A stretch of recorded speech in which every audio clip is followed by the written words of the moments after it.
তিনি, আমি দেখলাম খবরের কাগজে, তিনি ভার্চুয়ালি বক্তব্য রাখবেন লন্ডনে, অথচ তারেক রহমান সাহেবকে নিয়ে কি ব্যঙ্গ বিদ্রুপটা করেছে।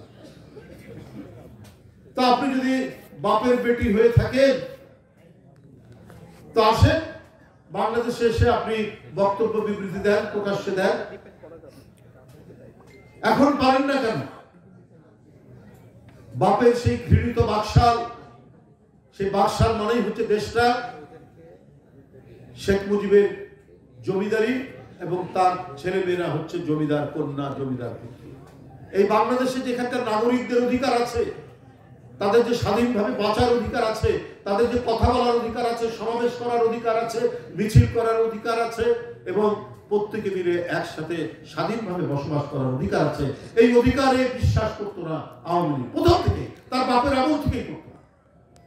এই জন্য বাপের আমলে হলো বাদশাহ সব দল বন্ধ করে দিয়ে, সব পত্রিকা বন্ধ করে দিয়ে, আবার তার মেয়ের আমলে ওর মেয়ে দেখেছে যে আমার বাপের বাকশাল ব্যর্থ হয়েছে, আমি এটাকে ব্যর্থ হতে দেব না।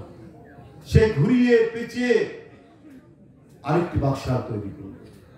সেটা কিরকম? প্রকাশ্যে বন্ধ করেনি কিন্তু পত্রিকা করেছে, অনেক পত্রিকা বন্ধ করেছে, ইসলামিক টিভি বন্ধ করেছে, দিগন্ত টিভি বন্ধ করেছে, আমার দেশ বন্ধ করেছে, ওয়ান টিভি, ওয়ান চ্যানেল সেটা বন্ধ করেছে। এটা করার পরও তারপরে এটা রেখেছে। কিন্তু কথা হলো এইখানে শুধু গুণগান গাইতে হবে শেখ হাসিনা আর তার বাপে, আর যদি কেউ তার বিরুদ্ধে বলে তাহলে তার ঠিকানা হবে কারাগারের মধ্যে। সেটাই করেছেন। কেউ যদি একটু মত প্রকাশ করার চেষ্টা করেছেন, সেটা ছেলে হোক মেয়ে হোক, কেউ হয়তো একটা ফেসবুকে একটা মন্তব্য করেছেন, এর মধ্যে শুধু ছেলেরাই নয়, অনেক মেয়ে ছাত্রী যারা ইউনিভার্সিটিতে পড়ে তাদেরকেও ধরে নিয়ে মাসের পর মাস কারাগারের মধ্যে আটকে রাখা হয়েছে। এই হয়েছে শেখ হাসিনার আমল। এই আমলের পুনরাবৃত্তি যাতে না হয়, এই আমলের যাতে অবসান হয়, এই জন্যই তো এই ছেলেরা জীবন দিয়েছে। তো তাদেরকে তো আপনাদের মনে রাখতেই হবে। এখন তাকে